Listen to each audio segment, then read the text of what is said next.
नमस्कार दोस्तों, 8 PM में आपका स्वागत है। मैं हूं आपका दोस्त धर्मेंद्र कुमारी। दोस्तों, आज हमारे साथ एक लड़की हैं। प्रियंका गांधी ने एक नारा दिया है, लड़की हैं, लड़की हूं तो लड़ सकती हूं। रीमन का कहना है कि लड़की हूं तो सब कुछ कर सकती हूं। इनका ये नारा है। छोटी सी उम्र में 23 साल की उम्र में ये कई आंदोलनों में हिस्सा ले चुकी हैं। हिसार का एक छोटा सा गांव है खेदड़, वहाँ से संबंध रखती हैं। किसान परिवार से हैं और किसान आंदोलन के दौरान ये हमेशा बढ़ चढ़कर हिसार जिले में हिस्सा लेती रही। टिकरी बॉर्डर पर भी काफ़ी समय रही और बेटियों को इस आंदोलन से जोड़ने में इन्होंने अपना एक अहम योगदान दिया है। रोहतक में आज मेरी इनसे संयोग से मुलाकात हुई तो मैंने इनको अपने स्टूडियो में इसलिए बुलाया ताकि रेमन का परिचय आपसे करवा सकूं। तो आइए बात करते हैं रेमन नैन से। स्वागत है रेमन। जी नमस्कार।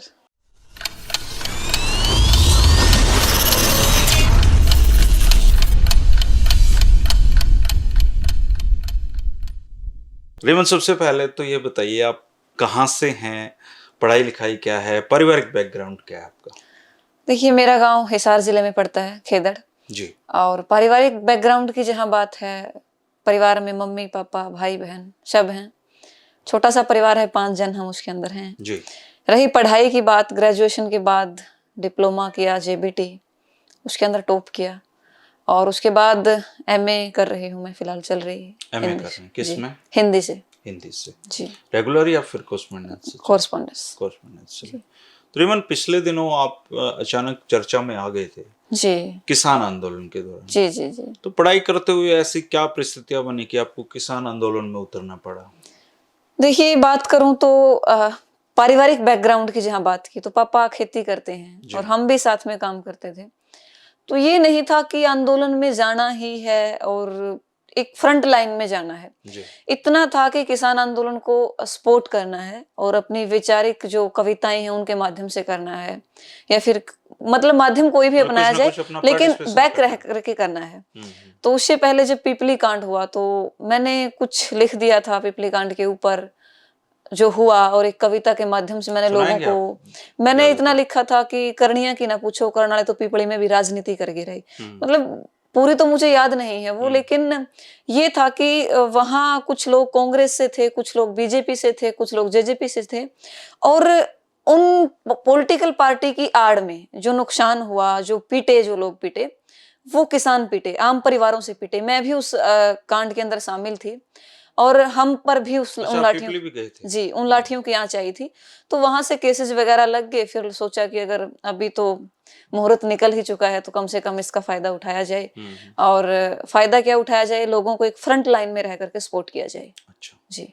तो फिर जैसे आप किसान आंदोलन में सक्रिय हो गए, फिर आपकी कविताएं मंचों से आने लगती? देखिए, सबसे पहले मैं बात करूं तो जब पिपली कांड से पहले हम पिपली के लिए प्रचार कर रहे थे, गांव-गांव जाकर के प्रचार कर रहे थे, तो मैंने सिर्फ कुछ पंक्तियां ही लिखी थी कि मत ना रोको किसी ने फसल बचानी से, आने वाली हमने नस्ल बचानी से, आजो काके ताऊ मेरे, आजो बहन और भाई, ये बउआ ने ले आओ गुल्ले, आजो बहन और भाई रे। तो इन लाइनों के माध्यम से मैं यूं कहना चाहती थी कि एक आम जन की लड़ाई है और हमें इस लड़ाई में आना चाहिए। तो छोटी मोटी धाराएं हमारे जो लोकल थाना है, उकलाना है या बरवाड़ा है, उसके माध्यम से लगाई गई, जिसके अंदर उन्होंने एक छोटी सी धारा बनाई जिसके अंदर कहा कि सोशल मीडिया पर लोगों को भड़काऊ भाषण दे रही थी, उनको भड़का रही थी दंगे करने के लिए। तो वहां से ये सिलसिला पिपली कांड। धारा तो बहुत बड़ी थी वो। मतलब ये था कि मन में अगर हम सही है तो कुछ बड़ा नहीं है, और जब हम चैलेंज करेंगे किसी गिरफ्तारी का कोई भय नहीं था? नहीं था। मैं यहाँ तक बताऊं, 26 नवंबर को जब दिल्ली के लिए कूच करना था तो उससे पहले हमारे घर पुलिस आई और हमें उठा करके लेके जाने की कोशिश उन्होंने की, लेकिन हमने सिर्फ यही कहा कि हमारा अरेस्ट वारंट दिखाइए, हमने क्या गुनाह किया है। अच्छा। और दूसरा, आप लोग किसी भी एक बेटी को दिन निकलने से पहले अरेस्ट नहीं कर सकते।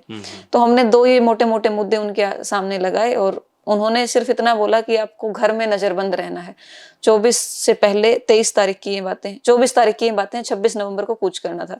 लेकिन फिर भी रहते सहते हम उस 26 नवंबर की जो रैली थी उसके अंदर शामिल हुए और बड़े दबदबे के साथ हुए। जी। तो रिमन, अब जैसे कितने केसेस आप पे अभी तक टोटल लग चुके? केसेस लगभग टोटली धाराएं मिलाकर के 46 थे। 46 केसेस जी। और जिनमें से कुछ धाराएं जब 16 मई को मनोहर लाल खट्टर जी हिसार के अंदर पहुंचे थे हमारे मुख्यमंत्री, उनका विरोध करते हुए धारा 307 समेत 11 धाराएं और लगी थी, जो मेरे ख्याल से मतलब आज प्रशासन जिनको दिखा रहा है कि वो रद्द हो चुकी हैं। अच्छा, अभी कोई केस नहीं चल रहा, सब रद्द हो गए? नहीं, अभी उन 40 में से मेरे ख्याल से 11 रद्द हुई हैं, तो अभी भी रहती हैं 34 या 35 धाराएं। तो कोर्ट वोटों में जाना हुआ है या जमानत? कोर्ट में जाट आरक्षण में बहुत गए हैं। अच्छा। हाँ जी। तो अभी इसमें किसी में नहीं, इसमें समन जरूर आए और अरेस्ट, चलते आंदोलन में अरेस्ट खूब हुए, लेकिन आंदोलन खत्म होने के बाद जब 11 तारीख को वापसी हुई थी, उसके बाद मेरे ख्याल से सिर्फ 2 ही सम्मन आए हैं और वो हमने एक्सेप्ट नहीं किए, बाहर चले। तो वकालत भी करने का इरादा है क्या? क्योंकि इतने केसेस में फिर जरूरत पड़ती है वकीलों। देखिए, वकालत फिलहाल तो कोई इरादा है नहीं, और जब ये होगा कि कोर्ट के अंदर ये केस लड़ने पड़ेंगे तो जरूर करेंगे। अच्छा रिमन, जैसे आजकल का जो यूथ है जी, उसकी सुबह इंस्टाग्राम से शुरू होती है, हाँ जी, और रात उसकी यूट्यूब पे खत्म हो जाती है, फेसबुक पे। आपके भी बहुत सारे दोस्त होंगे आपकी उम्र के, और मेरे ख्याल से आप 23-24 साल की रही। हाँ जी। तो इस तरह की यूथ जब एक देश में पनप रही हो, जिसको दुनियादारी से कोई मतलब ना हो, माँ बाप के साथ बैठना उठना भूल गए हो, उस दौर में आप कविताएं लिखती हैं, उस दौर में आप आंदोलनों में हिस्सा ले रही हैं, तो आप ये जो हमारी आने वाली पीढ़ी है, इसको क्या मैसेज आप देना चाहते हो? देखिए, उम्र की बात, जब मैं 3री क्लास में पढ़ती थी, तो आज हम जिस शादी में मिले, मैं उनको अपना गुरु मानती हूँ, संपूर्ण सिंह बागड़ी जी को। जी, मैं उनको अपना गुरु मानती हूँ, और एक इस तरीके से मानती हूँ कि अगर मुझे विचारधारा भी फॉलो करने की जरूरत पड़ी तो मैं वही विचारधारा फॉलो करूंगी। जब हम 3री-4थी क्लास में पढ़ते थे तो रेडियो पर हमने बोलना स्टार्ट कर दिया था। कविताएं जब हम 7वीं-8वीं क्लास में आए तो लिखना स्टार्ट कर दिया था। एक कितना अच्छा सर्कल, और लोग हमें ये देखते हैं कि रिमन जिन विचारों को रेडियो पर रखती है उन विचारों को फॉलो भी कर रही है। तो मैसेज यही देना है सभी उन साथियों को कि आप जो अपनी बैक है उसको मजबूत रखिए, और दूसरा, आप अपनी जो सोच, जो समाज को देखना चाहते हैं कि हमारा समाज ऐसा होना चाहिए, उस सोच को खुद फॉलो कीजिए, तो समाज अपने आप अच्छा होगा। और इंस्टाग्राम, फेसबुक, यूट्यूब की जहां तक बात आई, मैं भी यूज करती हूँ, लेकिन उनकी कोई लिमिटेशन होती है, उनका कोई तरीका होता है। अब वही बातें मैं यूट्यूब के माध्यम से जब रखती हूँ तो मैं सिर्फ वो मुद्दे उठाती हूँ जो समाज के अंदर चल रहे हैं, या अपनी कविताएं लोगों के सामने दर्शाती हूँ, लेकिन ये नहीं कि मैं यूट्यूब पर गई और मैंने सीधा सीधा कुछ सर्च किया, लोगों को देखना स्टार्ट कर दिया। मैं सिर्फ उन्हीं लोग, मेरी फैमिली का जो वो रहा है, एक तरीके से मैं कहूँ कि आपस में चाल चलन रहा है, हम रेडियो से बहुत जुड़े रहे हैं। अच्छा। और रेडियो, बिल्कुल लगा आकाशवाणी से, और रेडियो आज भी मेरे घर में बजता है। हालांकि मेरे घर में अभी एक साल की गुड़िया है, कशिश नाम है जिसका, वो भी मतलब अभी से रेडियो के उन चीजों को महसूस करने लगी है। तो मैं ये सोचती हूँ, अगर आप अच्छा सुन रहे हो, अच्छा देख रहे हो, तो यकीनन आप अच्छा करोगे और आप उसी दिशा में जाओगे जो दिशा आपने सोची है। जी जी। रिमन जी, अभी जैसे आप MA करोगे जी, तो इतनी छोटी उम्र में इतना एक्सपोजर आपको मिल गया है, 23/46 केसेस का। जी, जी। तो अब क्या, मतलब क्या फ्यूचर का क्या प्लान है आपका? फ्यूचर का देखिए, मैंने एक छोटा सा सपना संजोया था कि मैं टीचिंग लाइन में जाऊंगी, तो मैंने उसको देखते हुए मैं बच्चों को वहां से तैयार करूंगी जहां से बच्चा सीधा, मतलब माँ बाप ये सोच देते हैं कि जब बच्चा अब टीचर्स के हवाले है। तो मैंने JBT कोर्स किया, और मैंने सोचा था कि मैं 5 साल के बच्चे को यदि तैयार करने लगूंगी तो 5वीं क्लास तक जब बच्चा जाएगा तो बहुत अच्छे तरीके से तैयार हो जाएगा, जो बच्चा मेरी ओर से जाएगा। उसको अच्छा बोलना सिखाना हो, चाहे लिखने के कुछ गुण उसके अंदर, चाहे उसकी प्रोनाउंसिएशन की बात हो, तो मैं वो मतलब सोचा था। लेकिन इन केसेस के दौरान और इन आंदोलन के दौरान वो दिशा कहीं न कहीं मुझे भटकती हुई नजर आई। सिर्फ आज के दिन मैं अपना एक ही एम लेकर के चलती हूँ कि कुछ भी हो, अन्याय के खिलाफ खड़े रहना है, डटे रहना है, लोगों की आवाज बनना है। मतलब फ्यूचर का तय हो चुका है कि ये आवाज हमेशा जी, बुलंद रहेगी किसी न किसी तरीके से। जी। तो आपके आदर्श कौन है इस उम्र में? आप किसको अपना आदर्श मानती हैं, पॉलिटिकली थॉट्स के रूप में, या फिर एक ओवरऑल क्रांति के रूप में आप किसको अपना आदर्श? देखिए, मैं एक लड़की होने के नाते मेरा ये छोटा सा ये रहा है कि क्यों ना मैं उन लड़कियों को ही फॉलो करूं जो समाज से लड़के, जो समाज का एक मतलब समाज की सोच के ऊपर एक तमाचा सा जड़ के आगे बढ़ी हैं। मैं लक्ष्मीबाई जी को मैंने बहुत पढ़ा, झांसी की रानी को, जिस तरीके से उन्होंने क्रांति की ज्वाला भड़काई, जिस तरीके से उन्होंने अपने मतलब माता का, पिता का, माता तो खैर उनकी बहुत बचपन में चली गई थी, पिता का विरोध किया, अपने आजीबा और अपने आजूबा का विरोध किया। उसके बाद अपने शादी के बाद जब दूसरे घर आई तो अपने पति तक का विरोध करके वो आंदोलन में खड़ी रही। और मेरे साथ भी ये रहा, मतलब एक बेटी होने के नाते मुझे भी उन सारे सिचुएशन को देखना पड़ता है, घर से, गाँव से, गली से जब हम गुजरते हैं। तो उन सारी सोच को हम एक तरफ रख करके जब हम आगे बढ़ते हैं, तो मैं एक लक्ष्मीबाई के उन विचारों को फॉलो करती हूँ, जो इस देश को आज़ादी दिला करके चले गए। अच्छा, रेमन, जैसे अभी आंदोलनों की बात हो रही थी, जी, तो जैसे गांव से, मैं भी गांव में, कंवारी गांव है मेरा, जी, जी, और लड़कियों के प्रति जो थॉट्स हैं उसमें बहुत ज़्यादा फर्क अभी तक नहीं आया है। जी। तो आपको नहीं लगता कि इसकी वजह से आपको जो सोशली एक लड़कियों की जो छवि एक बना रखी है कि लड़कियां ये काम कर सकती हैं, ये नहीं कर सकती हैं, तो अब रीमन तो फिर लड़ाका प्रवृत्ति की है, तो इस थॉट्स प्रोसेस पे क्या असर पड़ेगा? क्या दूसरी लड़कियां आपको फॉलो करती हैं या फिर कुछ माहौल बदला है इससे आपका? देखिए, मैं मतलब मैं मेरा ये मानना है कि सबसे पहले आप जिस एरिया में रह रहे हो, उस एरिया को उठाओ आप, चाहे विचारों के रूप में उठाओ, चाहे क्रांति के रूप में उठाओ। तो मैं ये मानती हूँ जिस दिन मैं अपने पूरे गाँव को, उसकी सोच को, और मैं ये दिखा दूँगी कि एक लड़की रात को भी प्रोग्राम्स में जा सकती है, घर से बाहर जा सकती है। मैं ये मानती हूँ कि सबसे पहले अपना परिवार और अपना गाँव यदि इस चीज़ को मानने लग जाता है कि बेटी कुछ भी कर सकती है, और मेरे गाँव में यकीनन बहुत फ़र्क पड़ा है। आज से 6-7 साल पहले जब हमने इन चीज़ों के अंदर कदम रखा था, 2016 का, चाहे वो आरक्षण की बात जी। हो या उससे पहले भी, मैं लगभग अपने हिसार जिले के, आपका भी जिला हिसार ही है, जी। तो अपने हिसार जिले के लगभग 273 गाँव का मैं अपने तरीके से उसका भ्रमण कर चुकी थी कि आज लड़कियों के सामने सिचुएशंस क्या आती हैं। और मैं हमेशा कहती हूँ कि समाज आपको करेक्टर सर्टिफिकेट देता रहता है, आप समाज को प्रूव करने में लगी जब तक रहोगी तो आप कुछ नहीं कर सकती। और उन थॉट्स को जब आप, समाज ये कहेगा कि फला लड़के के साथ है, उसको आप एक जवाब दे के छोड़ दो, भाई मेरा स्टैंडर्ड उस लड़के के साथ है तो मैं रहूंगी। मुझे जरूरत नहीं है कि मैं सही एंगल से हूं या मैं गलत एंगल से हूं। मेरे यदि विचारधारा उसके साथ मिलते हैं तो मैं उसके साथ रहूंगी, और मुझे किसी को प्रूव करने की कोई जरूरत नहीं है।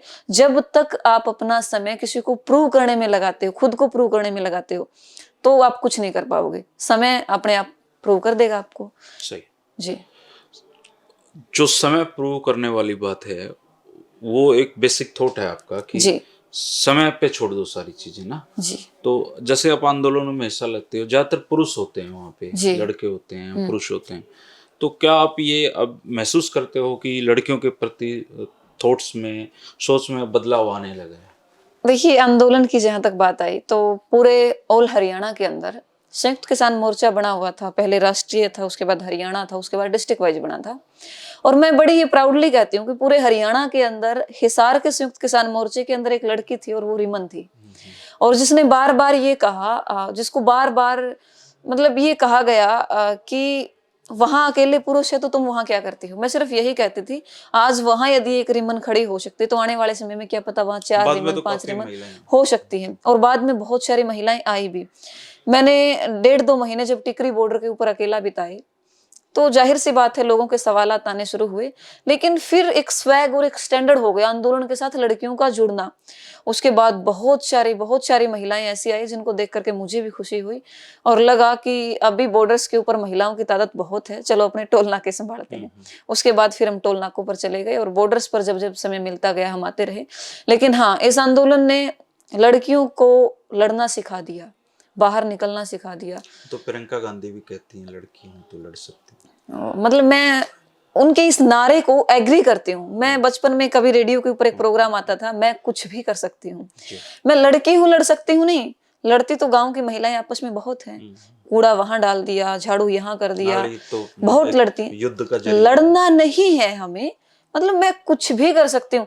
ये जो लड़ाका प्रवृत्ति है इसमें भी फर्क होता है। ठीक है, प्रियंका गांधी ने अच्छा नारा दिया, यदि उसके बेस पर उन्हें यूपी के अंदर कुछ मिलता है तो हमारी लड़कियां यदि उनके इस नारे से संसद में बैठती, विधानसभा में बैठती है तो हम तो खुश हैं।